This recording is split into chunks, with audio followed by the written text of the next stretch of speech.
If you want to get really good at jazz improvisation, you're going to want to get really good at playing arpeggios. That's because rather than scales, you want to make arpeggios the foundation of your jazz improvisation. So I'm going to go over 16 jazz arpeggios that you absolutely need to know and exactly how to play them. Let's do this.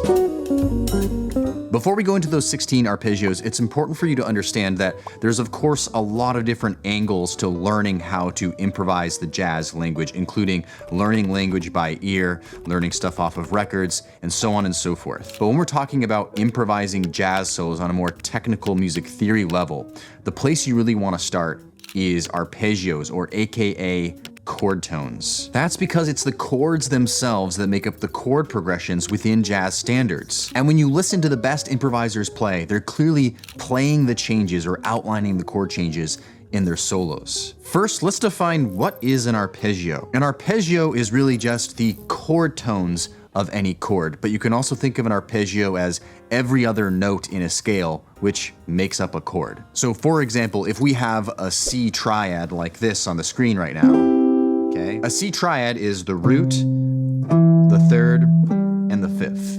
You could also think of it as if we were playing a C major scale, which is associated with the C major triad. If we were to play every other note in the scale, we would get root, third, fifth, back to the root again. So let's go over the first category of jazz arpeggios, which are arpeggiated seventh chords. Now, seventh chords are really the default chord in jazz, not triads. And yes, you could argue in the swing era, it would be more like sixth chords and not so much seventh chords. But in general, in the modern jazz idiom, seventh chords are the default chord we want to be paying attention to and thinking about. So the very first arpeggio is a major seventh arpeggio. Okay, so if we had a C major seventh chord, sounds like this. The arpeggio would be this: root, third, fifth, seventh, root, third, fifth, seventh, going up into the second octave. So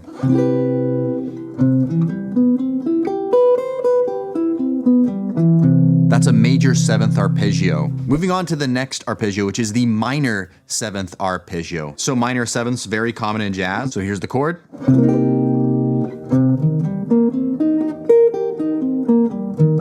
The next arpeggio is the dominant seventh chord arpeggio. So dominant seventh chords are just really coming up all the time in jazz. So sounds like this.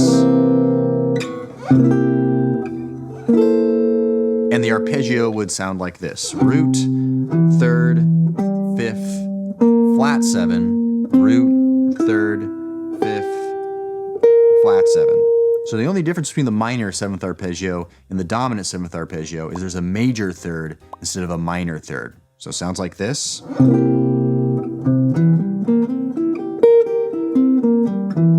The next seventh arpeggio is the half diminished arpeggio, okay, or the half diminished chord, which is also called the minor seven flat five chord, which kind of is indicative of how you actually build the chord. So the arpeggio is this: root, flat three, flat five, flat seven, root, flat three, flat five, flat seven.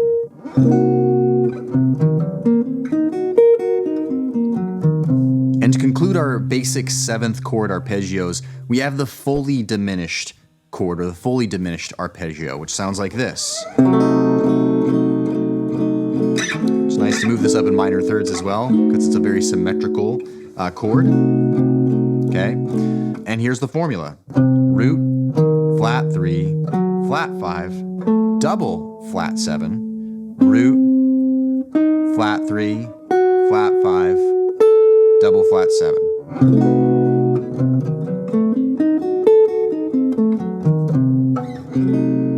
And by the way, if any of this music theory terminology is a little bit confusing to you, like flat nines or flat sevens and building chords and so on and so forth, don't worry about it. I have a free guide called Jazz Theory Made Easy Fast Track Guide. I'll leave that down in the description down below. It's completely free. I'll send it to you, and it really goes over all of the basics of music theory just to make sure you can get caught up with the basics there. Okay, let's move on to our next category of jazz arpeggios, which is arpeggios with chord extensions in alterations. Now, this is where things kind of get really interesting because in jazz, while we do have seventh chords as our basic chord that we use in jazz musicians, whether you're a horn player, piano player, guitar player, will often put extensions and alterations on top of chords to make them really pop out and have more color. So being able to play arpeggios that include these extensions and alterations will really help you actually start getting some of these sounds that you're hearing in some of the great jazz musicians' lines. Before we go over those, what is an extension, okay? So an extension is, we have first of all our first basic chord tones, right? So we have the root, the third, the fifth, the seventh, but then if we kept going up the octave, we could also stack on top of that the ninth, the 11th, and the 13th, right? And so those are the possible extensions, the 9th, the 11th, and the 13th. And depending on what quality the chord is, you won't be able to use that extension. For example, on a major 7th chord, the 11th is not really appropriate. However, a sharp 11, which is an altered extension, is appropriate. So let's go over those now. The first one is the major 9 arpeggio. So the major 9 chord sounds like this. That's the 9 on top there. And the formula is this: root, third, fifth, seventh, 9, 3, 5, 7th, 9. So it sounds like this.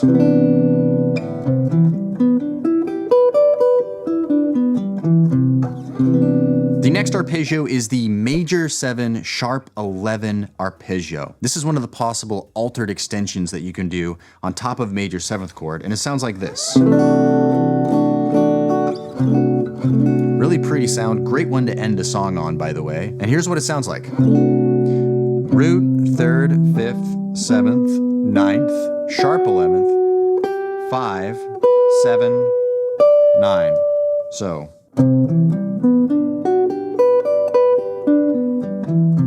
So what you'll notice in this chord is that we're also including the 9th.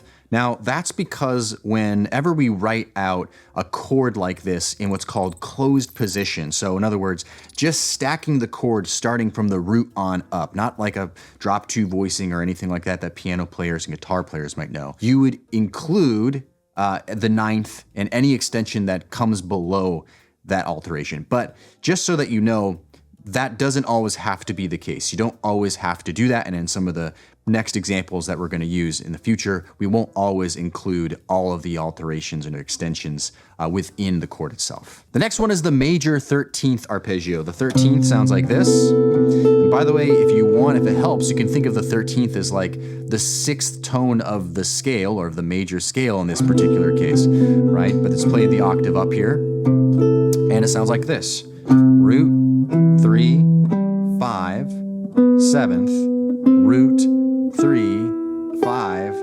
13, 7. Okay, so in this case, we left out the 9th in there or the 11th in there, and we're just focusing here on the 13th.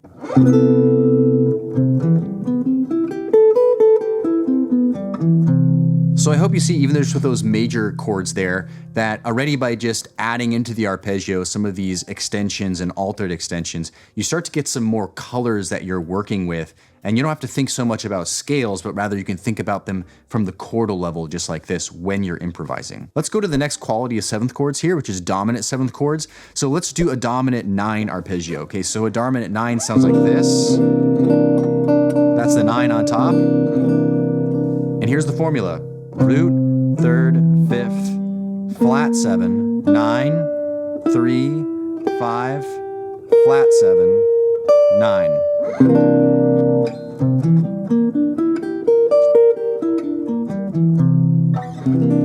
Okay, the next one is the dominant flat 9 arpeggio. Now, this particular chord, it sounds like this.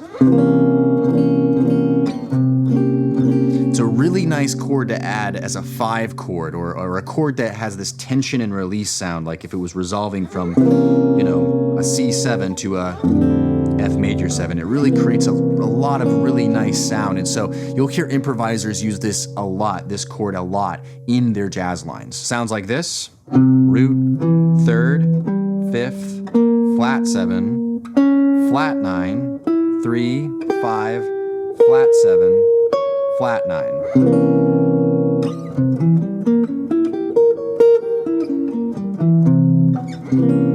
What's really cool about this one actually is that it's like you're playing a, dominant 7th arpeggio, but on the top you have this diminished arpeggio, right? Which is something really interesting in theory, right? When you are using with the flat 9, you can actually play a diminished arpeggio to outline that sound. The next one is the dominant sharp 9 arpeggio. Sounds like this.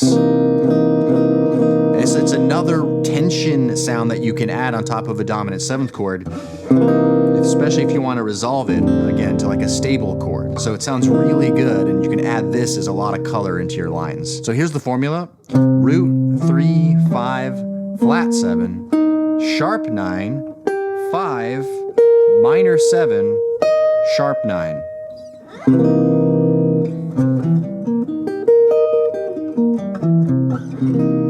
What's kind of cool about this one is it starts out as the dominant 7th arpeggio, right? Just like that, but then it goes into, which is like a E flat major triad arpeggio, which is kind of cool. The next one is the dominant 7 sharp 11 arpeggio. So this is the chord sound. Okay, in this case, actually in the arpeggio, we're gonna include the 9th. So that's actually what the voicing is gonna sound like. And here's the formula. Root 3, 5, flat 7, 9, then we're gonna do a little bit of a pattern thing here and move back down to the root. And then 3rd, sharp 11, flat 7, and then 9.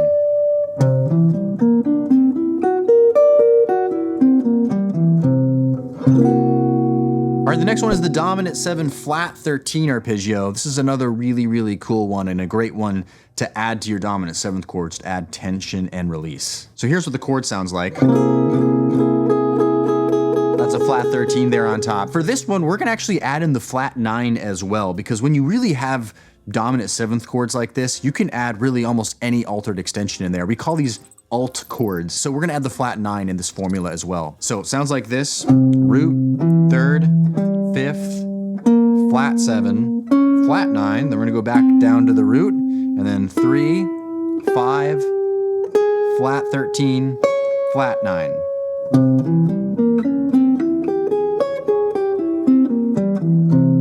The next one is just the unaltered dominant 13 arpeggio. It sounds like this. That's a 13th on top.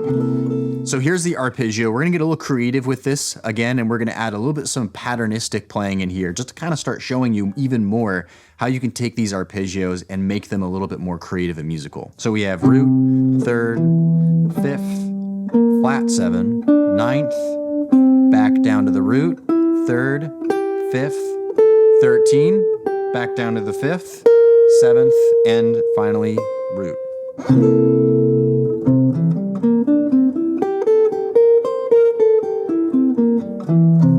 Okay, now let's go to our minor quality chord. So this is the minor 9 arpeggio. Sounds like this. Here's the formula. Root, flat 3, 5, flat 7, 9th. Let's go back down to the root, then flat 3, 5, flat 7, then the 9th.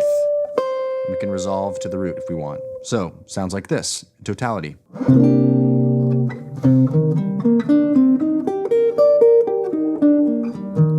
The next one is the minor 11th arpeggio, which sounds like this. It's a really, really beautiful sound, and it's the only chord of the 7th chords, the quality of 7th chords here, other than the half diminished, where you can add that 11th on there, and it sounds really beautiful. Here's the formula. Root, flat 3, 5, flat 7, 9, 11, 5, flat 7, 9.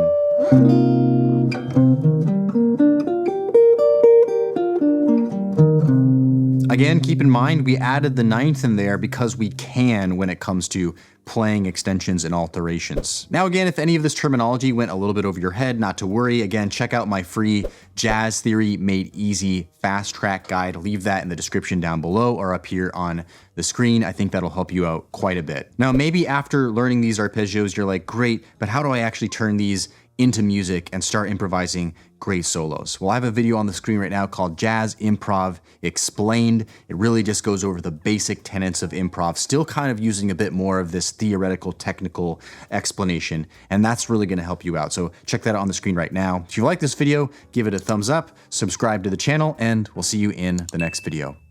Cheers.